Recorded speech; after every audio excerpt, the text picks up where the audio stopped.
नमस्कार. मी भाग्यश्री फाटक. मार्केट आणि मी हा सोप्या मराठीतून शेअर मार्केट समजावून सांगण्याचा माझा एक उपक्रम आहे. बरेच दिवसांनी म्हणजे जवळजवळ 14 ट्रेडिंग सेशन नंतर फॉरेन इन्व्हेस्टर्सची शुक्रवारी खरेदी झाली. 7,437 कोटीची FIIची खरेदी झाली.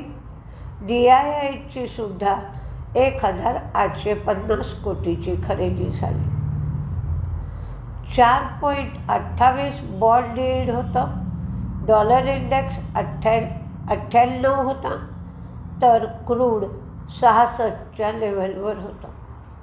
बरेचसे रिझल्ट मी शुक्रवारी दिलेत, कारण शुक्रवारी व्हिडिओ द्यायला उशीर झाला होता.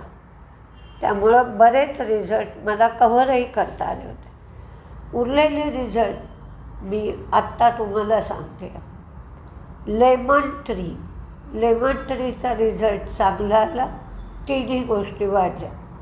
TVS supply chain profit revenue वाढलं आहे, तर मार्जिन कमी झालं आहे. सिमेंट्सचं प्रॉफिट कमी झालं आहे, रेव्हेन्यू वाढलं आहे, मार्जिन कमी झालं आहे. AGP सुरेंद्र पार्क हॉटेल, आपण पार्क हॉटेल असं संबोधतो, ही कंपनी तोट्यातून फायद्यात आली आहे. 1.9 एवढा त्यांना तोटा होता, तो 14.4 कोटी एवढा फायदा झाला आहे. रेव्हेन्यू वाढला आहे, मार्जिनसुद्धा वाढलं आहे. यात्राचा रिझल्ट सुंदर आला आहे. कदाचित आज यात्राच्या शेअरमध्ये चांगली तेजी दिसू शकते. प्रिसिजन वायर प्रॉफिट रेव्हेन्यू वाढलं, मार्जिन कमी झालं. व्होल्टास प्रॉफिट रेव्हेन्यू दोन्ही कमी. धामपूर शुगर प्रॉफिट कमी, रेव्हेन्यू वाढलं. पूर्वांकारा फायद्यातून तोट्यात गेले. फ्युजन मायक्रो फायनान्स त्यांचा लॉस वाढला, नेट इंटरेस्ट इन्कम कमी झालं. एल्टेरोचा रिझल्ट चांगला आहे, सगळ्या गोष्टी वाढल्या. गरवारे फिल्म प्रॉफिट कमी झालं, रेव्हेन्यू वाढलं, मार्जिन कमी झालं. SMS फार्मा प्रॉफिट रेव्हेन्यू वाढलं, मार्जिन कमी.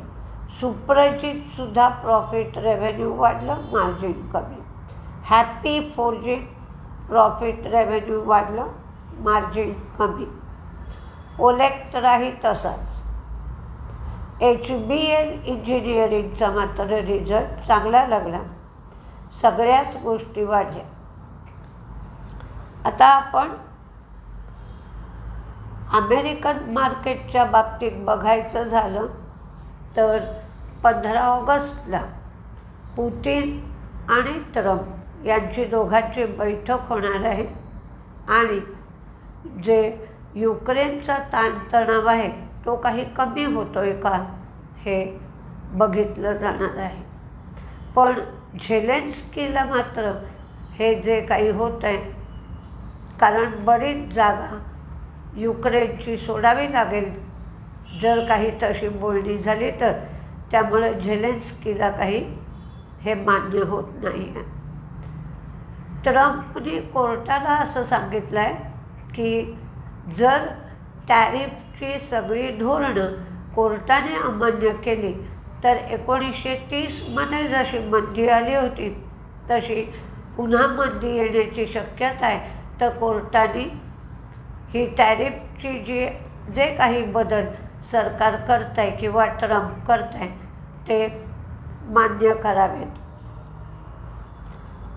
भारताने ब्रिटनबरोबर जसं फ्री ट्रेड ॲग्रीमेंट केलं आहे तसंच फ्री ट्रेड ॲग्रीमेंट आता ओमानबरोबरसुद्धा भारत असं ॲग्रीमेंट करण्याच्या तयारीत आहे. BEML रेल आणि मेट्रो सेगमेंटमध्ये मलेशियाकडून $1 मिलियन म्हणजेच 8.758 कोटी रुपये होतात. तसं पहिलं इंटरनॅशनल कॉन्ट्रॅक्ट BEMLला मिळालं आहे. लीलामलाई ॲग्रो ही चहाची मोठी कंपनी आहे. याचा शेअरसुद्धा 5,000 रुपयाच्या आसपास आहे. या शेअरची फारशी चर्चा होत नाही, पण हिने 30 रुपये डिव्हिडंड दिला आहे. गेल्या वर्षीही 50 रुपये डिव्हिडंड दिला होता. 11 ऑगस्ट रेकॉर्ड डेट आहे. 2024मध्ये या कंपनीने 50 रुपये डिव्हिडंड दिला होता. हिताचीला 22.97 कोटी एवढा GST आणि 2.30 कोटी पेनल्टी एवढी, म्हणजे साधारण 25 कोटी रुपये रिफंड मिळणार आहे. कोफोज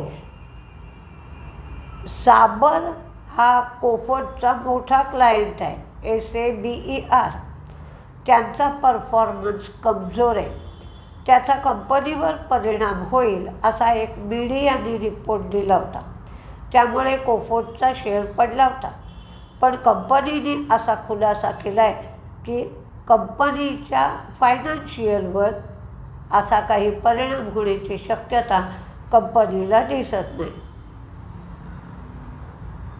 आपल्या दृष्टीने आपण बघायचं झालं तर काहीही कारण नसताना उगीचच मीडिया रिपोर्टमुळे शेअर पडतात, तर आपल्याला स्वस्त शेअर खरेदी करण्याची संधी मिळत असते. IDFC फर्स्टला 2-3 जणांकडून इन्व्हेस्टमेंट घ्यायला परमिशन मिळाली आहे. प्लॅटिनम इन्व्हिक्टस हे 9.99% एवढा स्टेक IDFC फर्स्टमध्ये घेण्यासाठी RBIने मंजुरी दिली आहे. त्यामुळे ही प्लॅटिनम ही 2,624 कोटी रुपये गुंतवून 5% स्टेक आधी घेणार आहे.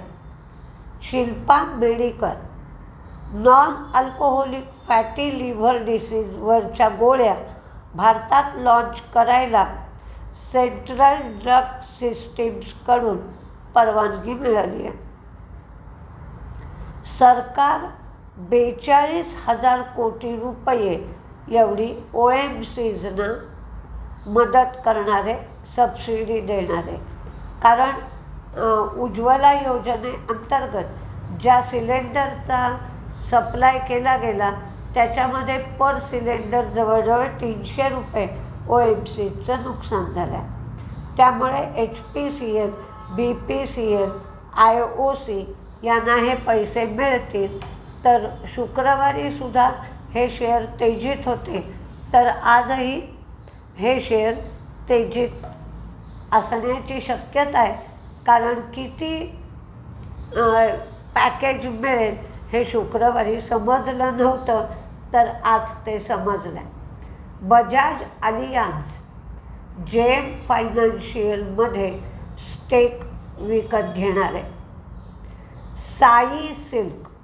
साई सिल्कने 71वं स्टोअर निजामपेठ हैदराबाद इथे उघडलं आहे. बझार स्टाईलने त्यांचं नवीन स्टोअर रायगंज वेस्ट बंगाल इथे उघडलं आहे. वेदांताला 30 लाखाची पेनल्टी लावण्यात आली आहे. लॉईड्स एंटरप्राइज यांनी 5 शेअरला 1 शेअर अशा रेशोमध्ये राईट्स इश्यू देणार आहेत ते, आणि हे राईट्स 39 रुपयांनी दिले जाते. NACLमध्ये 53% स्टेक म्हणजे कंट्रोलिंग स्टेक कोरोमंडल इंटरनॅशनलनी घेतला आणि 26% ओपन ऑफर येईल. संदूर मॅंगॅनीज ही एका शेअरला 2 शेअर बोनस देणार आहे. HG इन्फ्रा महिन्यात 2195 कोटीचं प्रोजेक्ट पूर्ण करायचं आहे. त्यांना ही ऑर्डर रेल्वेकडून, सेंट्रल रेल्वेकडून, मेट्रो रेल्वेकडून मिळाली आहे. डॉक्टर रेड्डीज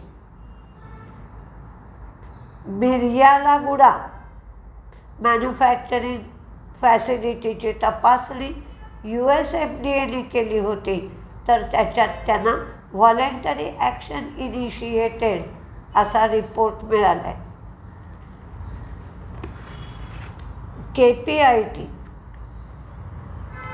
KPITमध्ये केअरसॉफ्ट, N-Dream आणि हायमाय हे गुंतवणूक करणार आहेत. झायडस लाईफ USFDAकडून प्रुकालोप्राइड या 1 मिलीग्रॅम आणि 2 मिलीग्रॅमच्या गोळ्यांना त्यांना संमती मिळाली आहे. महिंद्राचं प्रोडक्शन वाढलं आहे. 82,862 युनिट्स झालं. विक्रीसुद्धा वाढली, 80,917 युनिट झाली, तर निर्यात 2,774 युनिट झाली.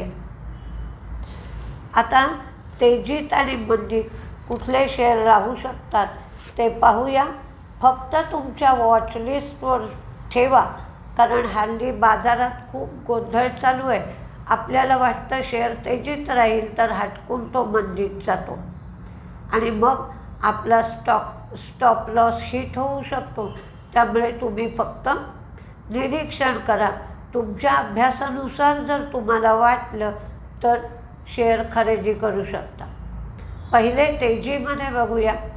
BEML, JM financial, Siemens, engineers India, NTPC, HPCL, BPCL, IOC, brigade, Dobbs, NCL, state bank of India आणि ICICI बँक. ICICI बँक तिचे नियम बदलते आहे. 10,000 मिनिमम बॅलन्सवरनं 50,000 मिनिमम बॅलन्स करते आहे. सेव्हिंग बँकेमध्ये सुद्धा किती डिपॉझिट असलं पाहिजे याचे सुद्धा कायदे बदलते आहे. म्हणजे मास पब्लिकसाठी बँक न राहता आता ती क्लास पब्लिकसाठी होईल. म्हणून ICICI bank power mech NBCC 7,250 कोटीचं पॅकेज सरकारने आसाम आणि त्रिपुराला दिलं आहे. त्याचा फायदा NBCCला होईल, कारण हे रिडेव्हलपमेंटसाठी पॅकेज देण्यात आलं आहे. मॅक्स इस्टेट यात्राचा रिझल्ट सुंदर आला आहे. आवास, झायडस लाईफ, ॲपकॉन्स, जीनस पॉवर GENUS याचाही रिझल्ट चांगला आला आहे. मी शुक्रवारी सांगितला होता. Lemon tree, Indian hotel, Sai life, doctor Reddy's, park hotel, HG infra, Centum, Bector स्प्लिटवर आज विचार करणार आहे म्हणून दिला आहे. HBL आणि MGL महानगर गॅस. तर मंदीमध्ये Coforge, Mazagon docks, Voltas, info edge, JSW steel, Manappuram आणि फोर्स मोटर. तर बघूया काय काय होतं आहे. मार्केट आपल्याला फसवत आहे सारखं. गेल्या महिन्यात सगळ्यांना हा अनुभव आला आहे. त्यामुळे सावधगिरीने ट्रेड करा आणि ट्रेडिंगचं प्रमाण कृपा करून कमी ठेवा. म्हणजे जरी समजा लॉस झाला तरी त्याचं प्रमाण कमी राहील. बघूया 9:15 काय काय होत आहे. नमस्ते.